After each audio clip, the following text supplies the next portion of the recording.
Joining us now is Josh Hammer, Senior Editor at Large at Newsweek. Josh, thank you for joining us. I want to talk to you about Doge.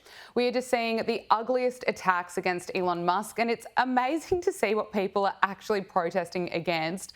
Today, Elon gave another example of what Doge has been finding, and that includes $330 million in SBA loans to children under 11, including a 9-month-old baby who received a $100,000 loan.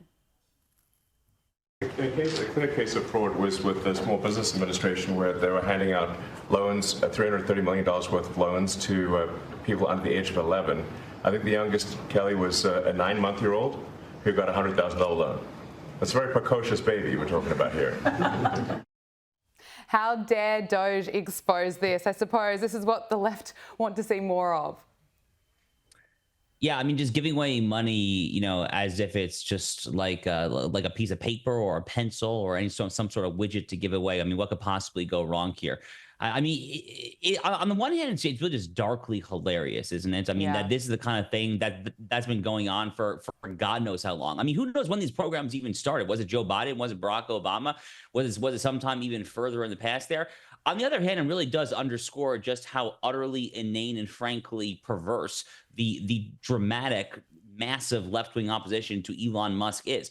I mean, the people that are opposing the Trump administration more generally, Gabriella, whether it's things like this, whether it's the deportation of pro-Hamas miscreants like Mahmoud Khalil, I mean, what exactly are they standing for? I mean, are you guys actually making an affirmative positive stand to give away so-called loans to the tune of $330 million to people that are as young as 9 months? Are you actually taking an affirmative stand to actually keep Hamas supporters in the United States? I mean, what does it say about the modern left that they are forced to take these stances all in the purported name of just opposing whatever it is the Trump administration has to do? Because that's basically all they stand for at this point. They basically stand for whatever Trump does, and by extension, whatever Elon Musk does, we necessarily, by dint of that very fact, we will oppose it there. But that's left them defending some very, very, very indefensible things, I'm afraid. Absolutely. I would like to see them defend something worthwhile. Let's talk about USIP. The Trump administration is gutting the institution of peace. So last week, bureaucrats held a tense standoff with a Doge team that required police intervention. A White House spokesperson says that rogue bureaucrats will not be allowed to hold agencies hostage, and a judge agreed with this. District Judge Beryl Howell denied a request from the agency to grant a temporary restraining order that claimed that Doge committed literal trespass and taking over by force. Now questions are being raised over what USIP could be trying to hide. USIP has around 300 employees, has a budget of $55 million a year. We know that it was established by Congress in 1984, and it claims that its mission is to prevent violent conflicts and broker peace deals abroad. This is, of course, despite the United States having been involved in numerous military interventions, prolonged wars, and the rising global instability in decades since then. It's hard to actually see what USIP has been able to achieve.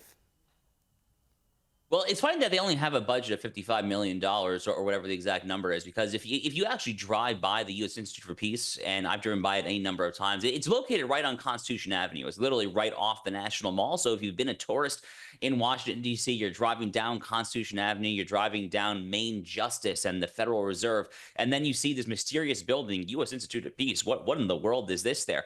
And it turns out that this, like so many other alphabet soup agencies or alphabet soup NGOs that are funded by the taxpayer in Washington, D.C., it's just a bunch of deep state career leftist bureaucrats. That's basically all that's going on here, it turns out, at the U.S. Institute of Peace there. By the way, the judge who actually ruled against the USIP employees there and ruled in favor of Elon Musk and Doge, Beryl Howell, total left-wing judge, absolute far-left judge there. I suppose a broken clock, after all, is still correct twice a day there, but it says just how it speaks volumes about how just meritless, frankly, the USIP's lawsuit was against Elon Musk and Doge here for trying to gut out a lot of the facts in this taxpayer-subsidized adjunct of the federal government. It's not really an agency. It's not really independent. It's kind of just an appurtenance, you might say, of the federal government. But the federal government, it turns out, has a lot of appurtenances, to use the same word there. That's kind of what Donald Trump was elected to do, by the way. He was elected to drain the swamp. I mean, what did the people out there think that drain the swamp meant? I mean, did y'all think that it was just a bunch of mean tweets? I mean, it's time to actually drain the swamp in action. That's literally the whole point of the Department of Government Efficiency. It's the whole point point of what Elon Musk is doing there. Apparently, he's staying awake till 1 a.m. every night. He's sleeping in his office there. The world's wealthiest man is committed to this. He is committed to gutting out waste, fraud, and abuse in the federal government. The American people are on his side. American Yes, people, they roughly are. 65 to 70% approval ratings, say that they like what Doge and Elon Musk are doing there.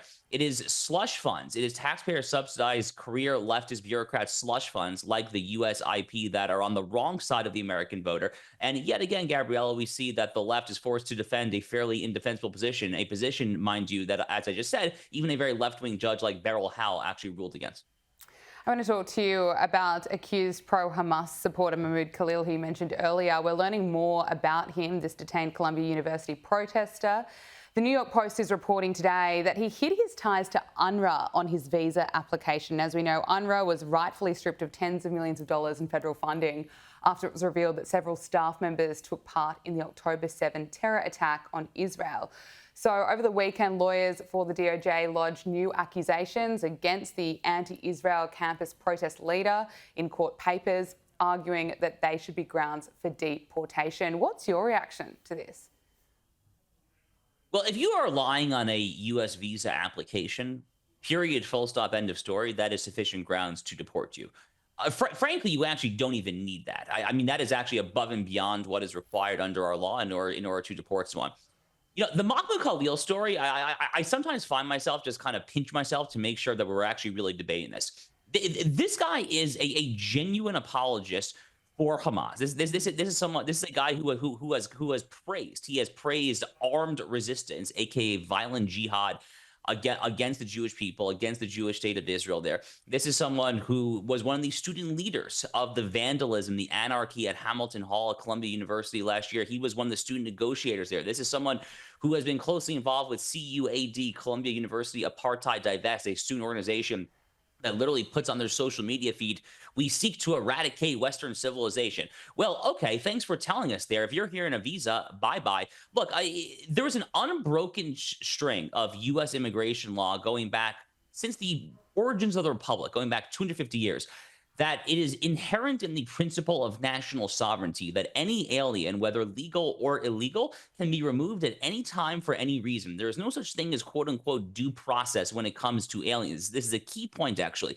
It was Justice Robert Jackson, one of the great 20th century Supreme Court justices, in a 1953 case called Shaughnessy, who famously said that due process does not entail any alien around the world with the right to immigrate here against our will. And then once you are here, you don't have a due process right to be safeguarded from removal against the national will. It's a very fancy way of saying that once you're here, if we, the people who are the sovereign here in the United States, if we don't want you here, you're out. That's basically how it works. So the fact that he's lying on his visa paperwork there is additional grounds under the relevant statute, the Immigration and Nationality Act, to deport him. Frankly, as a matter of constitutional law, you don't even need him there. But again, as we were saying earlier, what does it say about the American left and the corporate media here, the chattering class, the commentary, that they are forced to defend this utter miscreant there?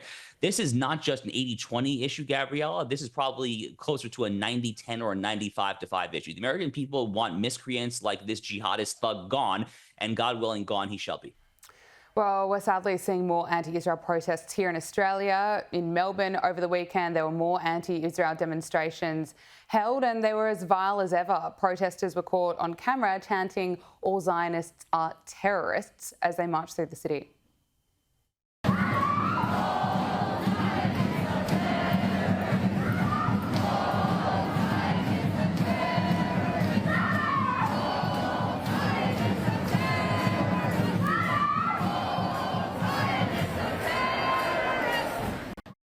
Just absolutely horrific scenes. Josh, what's your response?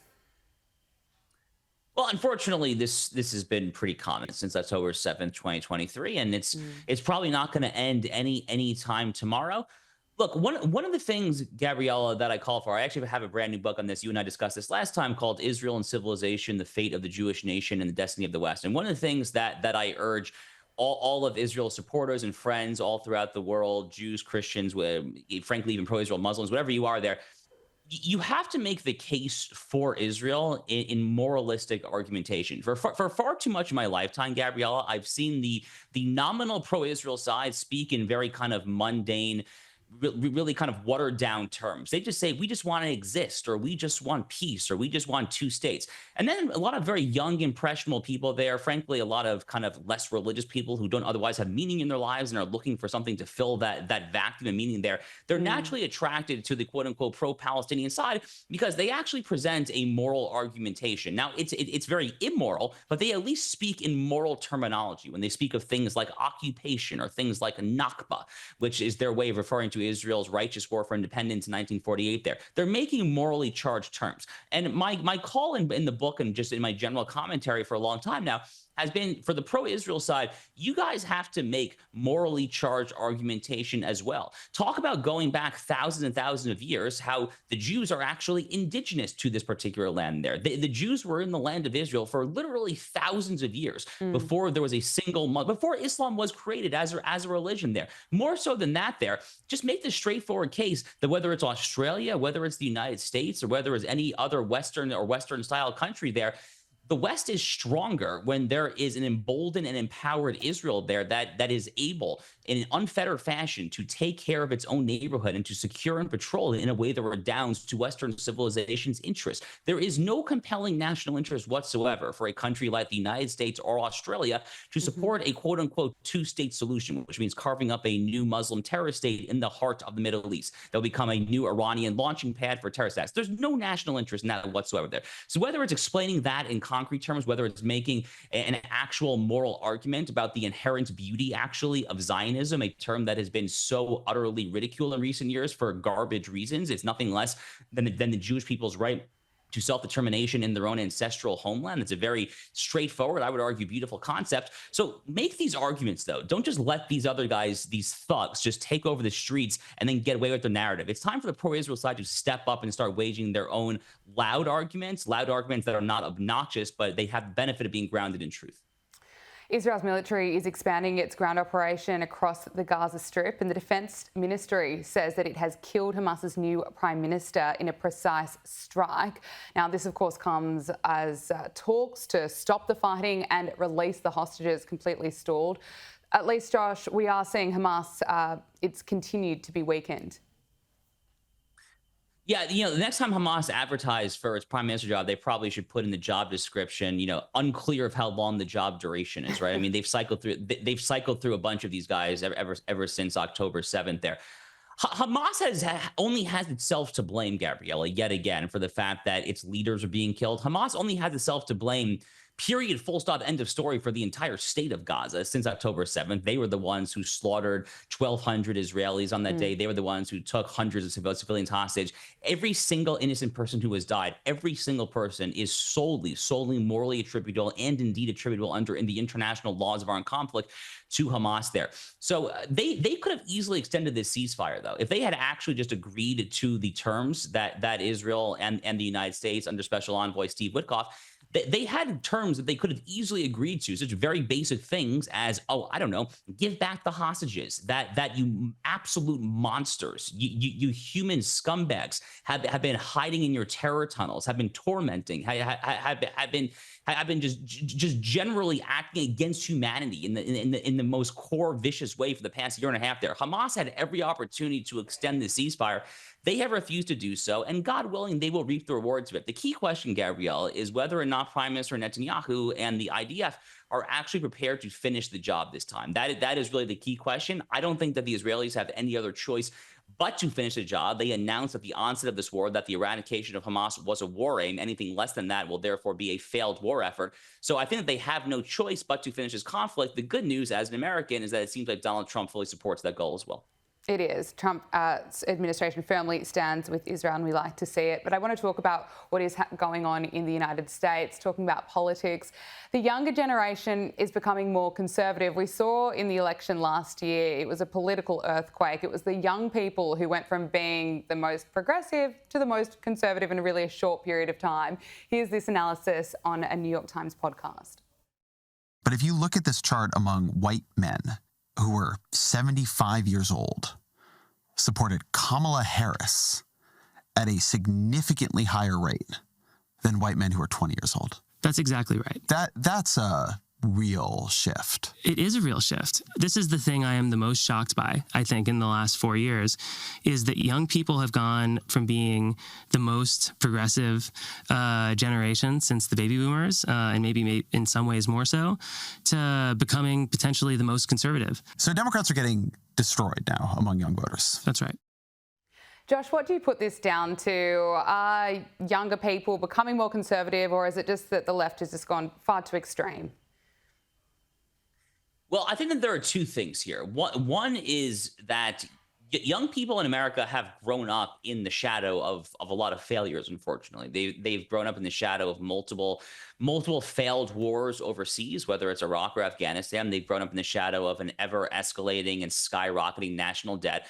Perhaps more so than anything else, the people who have just turned 18 here, those who are in the 18-25 demographic, they partially came of age during the COVID-19 pandemic. I mean, they came of age at a time when Anthony Fauci and public authorities here were basically telling you to not leave your house for months or years on end there. If, God forbid, you wanted to take your child to the local park, you could get a violation there. How dare you ever consider going out into public if you're not triple masked, and on and on and on there. COVID-19 was one of the most debilitating episodes in all of modern human history, especially here in the United States when it comes to leading to decreased public trust there. So I think part of this just visceral response to lack of trust is being taken out on the Democratic Party, because they are rightly perceived right now in America's two-party system as the party of institutionalism, as the party that controls the institutions here, whether it's academia, whether it's the media, whether it's the public health authorities there. So they're naturally going to the more counter-institutional, counter-establishment party, which at this time is the Republican Party, especially under Donald Trump. I think that's half it there. The other half of it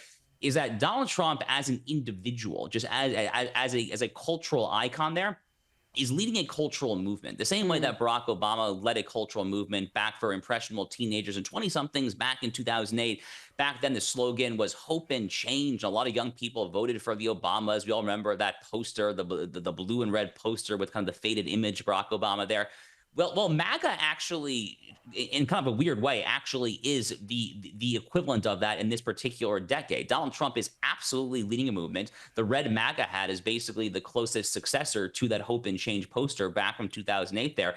And the same way that Barack Obama was bigger than politics, but was really able to transcend popular culture, so too is Donald Trump bigger than politics, and he is 100% transcending and permeating himself all throughout American popular culture. Look at this past weekend. He attended the NCAA Wrestling Championship. He got a roaring applause. The wrestler, I believe from Oklahoma State, who won the national championship, went over to Donald Trump, gave him a big bear hug. Wherever he goes, whether he was at the Daytona 500, the first NASCAR race of the year, whether he went to the Army-Navy football game, wherever he goes here in the U.S., he is immediately embraced. He is applauded there. The whole Trump dance has become kind of like a cultural icon here in sports, on television. I mean, he's transcended politics, which makes sense because he's been a global figure for the better part of his entire adult life, going back to the New York tabloids in the late 70s, early 80s. So he really has kind of become much, much, much bigger than just president of the United States. He is leading kind of a just broader societal movement. I think that is part of why young people are flocking to him as well. Absolutely. Couldn't agree more. Love seeing you do the Trump dance just then, Josh, as well. But finally,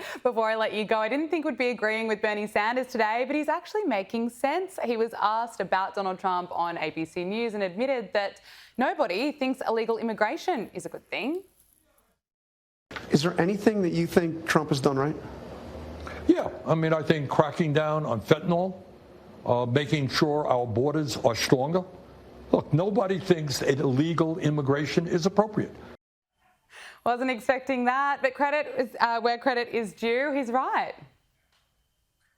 You know, I think back to the 2016 Democratic presidential primary. So that was really three candidates. It was Hillary Clinton, Bernie Sanders, and the former governor of Maryland, Martin O'Malley. So back then, if memory serves, I think it was during this cycle. It was during a presidential primary debate that the topic of open borders came up. And Bernie Sanders dismissed it out of hand. He said, open borders, that's a Koch brothers concept. Because you got to understand, Gabriella, Bernie Sanders came of age at a time when to be on the left was to support a closed border for big labor reasons, for labor union reasons, for the AFL-CIO, for people like that. And Bernie Sanders, I mean, look at the guy. He's been around the block for a long time. This is someone who, at his core, is a socialist. That is what he cares for. Yes. He's not necessarily, at his core, a woke neo-Marxist. He's someone who really cares first and foremost about socialist economics there. So, you know, he doesn't support cracking down on illegal immigration for law and order reasons. He doesn't care about it for sovereignty or nationalism reasons or anything like that there. He supports it in theory.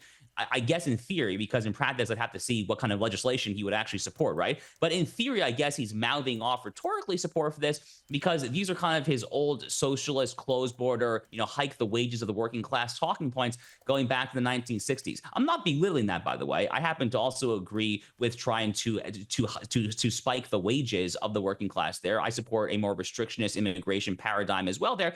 But the goal or the point here is that this is kind of just an out of context moment for Bernie Sanders. It kind of exposes that he is of a fundamentally different generation. He's been replaced in many ways by the young culture warriors, the Elon Omars, the AOCs. But frankly, if Democrats actually want to get back to being somewhat relevant on a national level here in the United States, they need to ditch the culture war and get back to their old blue-collar economics. Even if I don't always agree with those economics, at least they're talking about the issues that matter there. Bernie Sanders, in a weird way, as crazy as he is kind of a throwback to that. Josh Hammer, Senior Editor at Large at Newsweek, thank you so much for joining us. My pleasure. Thank you.